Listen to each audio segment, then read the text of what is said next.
A paz, meus irmãos. Você deseja se aprofundar no conhecimento da palavra de Deus para chegar em um nível mais profundo de intimidade com Ele? Apresento a você o livro A Cultura do Jejum, do pastor Luciano Subirá, que trata da importância do jejum na vida cristã. Link para compra está no primeiro comentário fixado. Assista o vídeo até o final e Deus te abençoe. Gênesis capítulo 28, por favor. Me acompanhe a partir do versículo 10. Nós vamos ler do 10 até o 22. Jacó partiu de Berseba e seguiu para Harã. Quando chegou a certo lugar, ali passou a noite porque o sol já havia se posto. Pegou uma das pedras do lugar, fez dela o seu travesseiro e se deitou ali mesmo para dormir. E sonhou.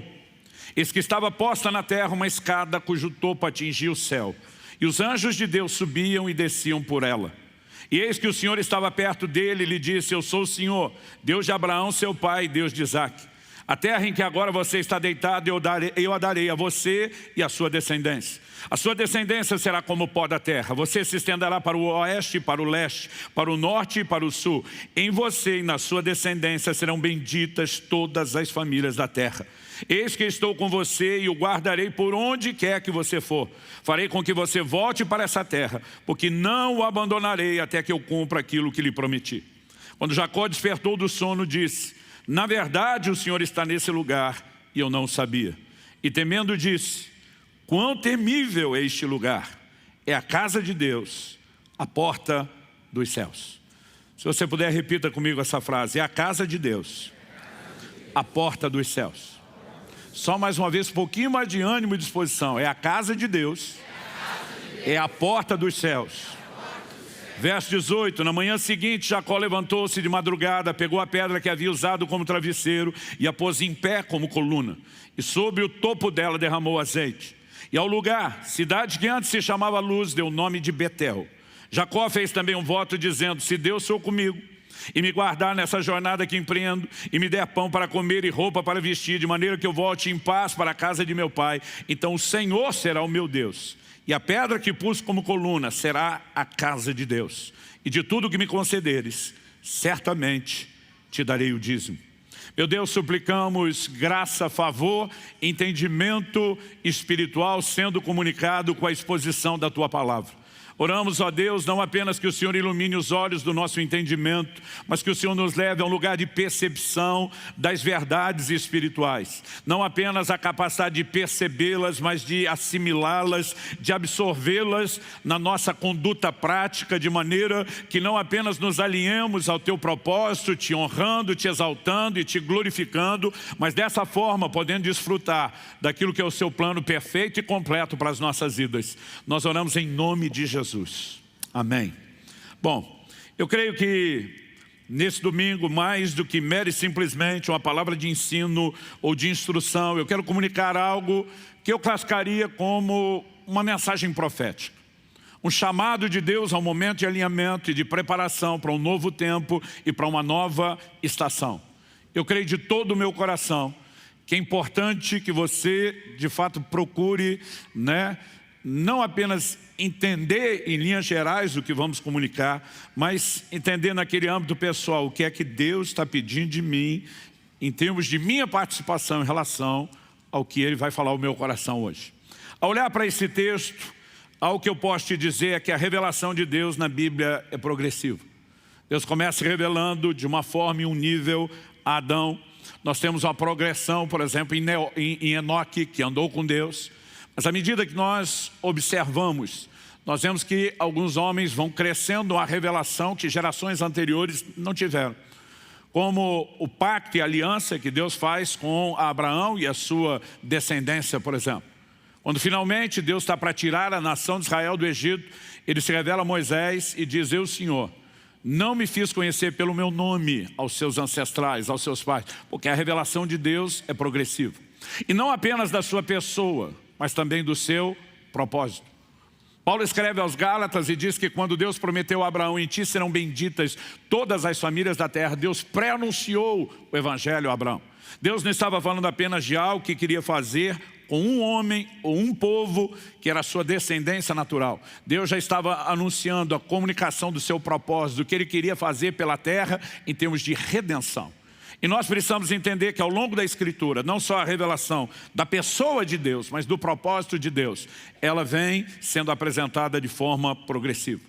Em Gênesis, no capítulo 31 e no verso 13, nós vemos Deus depois falando com Jacó a respeito da experiência que ele teve naquele lugar que antes chamava Luz e ele passou a chamar de Betel. Betel no hebraico significa casa de Deus. Em Gênesis 31, 13, Deus diz: eu sou Deus de Betel, onde ungiste uma coluna, onde me fizeste um voto. Levanta-te agora, sai dessa terra e volta para a terra da tua parentela. Basicamente Deus está dizendo, estamos continuando de onde paramos lá em Betel. Eu sou Deus de Betel, onde você ungiu a coluna.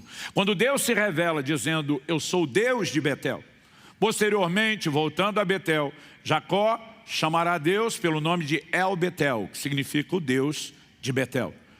Há algo específico nessa revelação, a ponto de Deus incorporá-la, dizendo, eu sou Deus que apareci lá, que desde então estou tentando comunicar algo. Por que Jacó chamou aquele lugar de casa de Deus? Só porque Deus lhe apareceu? Não. Mas porque ele viu uma escada que ligava a terra e céus. Essa conexão é evidente porque anjos estão subindo e descendo. Então, quando os anjos estão descendo, a Bíblia está dizendo, os céus se conectaram com a terra. Quando os anjos estão subindo, a terra se conectou com o céu. É um caminho de ida e vinda. E é esse conceito de uma ligação entre terra e céus que expressa fortemente o entendimento do que é casa de Deus. O que Deus construirá ao longo da revelação que nós encontramos na Escritura. Não pode ignorar esse detalhe. Uma ligação entre terra e céu. Eu creio que é uma percepção profética acerca da casa de Deus que nós precisamos compreender, que diz respeito a essa ligação. E é sobre isso que eu quero falar hoje. Eu quero construir isso em 3 partes distintas. Na primeira, eu quero te apresentar uma visão panorâmica de casa de Deus na Bíblia. Na segunda e na terceira parte, eu quero pegar 2 experiências de Jacó em Betel. A primeira, revelação do texto que nós lemos. A segunda, depois em Gênesis 35, quando ele volta. E juntando essas 2, nós percebemos que Deus nos traz uma visão sobre igreja, que eu e você precisamos carregar. Isso nos ajuda a entender como ser igreja. Igreja não é um ambiente onde você simplesmente frequenta. Não é apenas uma comunidade onde você participa. É um lugar onde há uma conexão entre terra e céus. E nós precisamos compreender isso. Então vamos começar falando sobre a visão da casa de Deus. A primeira revelação bíblica mais clara e evidente de que Deus quer manifestar a sua presença. Sua habitação no meio dos homens já começa no Éden. Quando depois de criar o primeiro casal, eu brinco que Deus não respeitou nem a lua de mel do primeiro casal. Todo dia ele visitava aqueles 2. O que é que ele estava comunicando desde o início? Eu não os criei para viverem sozinhos, desconectados ou distantes de mim. Eu quero ser parte da vida de vocês. Eu quero conexão com vocês. No entanto, é a partir de Jacó que a expressão casa de Deus aparece na Bíblia e um conceito começa claramente a ser criado. Então, a revelação da casa de Deus começa com Jacó. Depois evolui com Moisés. Quando Deus o orienta a estabelecer um tabernáculo, uma tenda móvel. E nós percebemos que o livro de Hebreus fala, daqui a pouco vamos ler sobre isso, que Moisés foi fiel sobre a casa de Deus como servo. Então, o conceito de casa de Deus evolui. Nós temos depois uma nova progressão.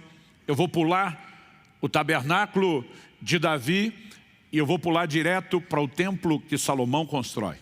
E novamente, dessa vez não uma tenda móvel, mas uma casa fixa e uma revelação maior da casa de Deus vai sendo comunicada. Depois Ezequiel começa a falar do período de restauração pós-cativeiro de Babilônia e nós vemos anúncios de uma reforma e restauração no templo, o que literalmente acontece por meio de Herodes, que era o templo que Jesus frequentou durante os seus dias. Mas quando a gente observa o conceito do Novo Testamento de casa de Deus, nós percebemos que essa ideia de um ambiente físico, de um lugar geográfico, ela passa por uma mudança de conceito. Em Atos, no capítulo 7, na pregação de Estevão, vou ler do verso 44 ao 49, nós lemos: o tabernáculo do testemunho, é uma das formas de se referir ao tabernáculo de Moisés. O tabernáculo do testemunho estava entre nossos pais no deserto, como determinar aquele que disse a Moisés que o fizesse segundo o modelo que tinha visto. O qual também nossos pais com Josué, agora está falando da próxima geração, tendo recebido o levaram, quando tomaram posse das nações que Deus expulsou da presença deles, até os dias de Davi. Esse achou graça diante de Deus e lhe suplicou a faculdade de prover morada para o Deus de Jacó. Mas foi Salomão quem lhe edificou casa. Entretanto, não habita o Altíssimo em casas feitas por mãos humanas, como diz o profeta: o céu é o meu trono e a terra o estrado dos meus pés. Que casa me edificareis, diz o Senhor, ou qual é o lugar do meu repouso? Embora o próprio Deus tenha construído o conceito de uma casa, de um lugar de habitação, agora Estevão, no contexto da nova aliança, está pregando: Deus não habita em casas feitas por mãos humanas. Mas habitou, mas não habita mais. Quando Jesus brada na cruz, está consumado, a Escritura registra que o véu do templo, que dividia o santo lugar dos santos, o santo dos santos era o lugar da presença de Deus. Uma única pessoa, o sumo sacerdote, uma vez por ano, no dia da expiação, podia entrar naquele lugar com sacrifício, senão morreria. Flávio Josefo, a maior fonte historiadora, da nação de Israel, depois da Bíblia, faz menção de que esses sacerdotes muitas vezes entravam amarrados com cordas, com sinos balançando, porque se deixasse de fazer barulho e mover lá dentro, é porque ele tinha sido fulminado pela presença de Deus, e a corda era para do lado de fora o puxarem. Havia uma reverência a esse lugar da manifestação da presença de Deus. Mas quando Jesus brada na cruz, está consumado, o véu se rasgou. A presença de Deus deixa de estar confinado a um ambiente físico, a um lugar geográfico, e agora o conceito de casa de Deus passará por uma mutação. Jesus se refere ao templo reformado do período pós-babilônio, e ele diz: vocês levaram anos edificando isso, e foram quase 50 anos. Jesus diz: pode derrubar essa casa, em 3 dias eu a reedificarei. As pessoas não entenderam: como que você vai levantar em 3 dias algo que levou quase 50 anos? A Bíblia diz que Jesus falava a respeito do seu corpo.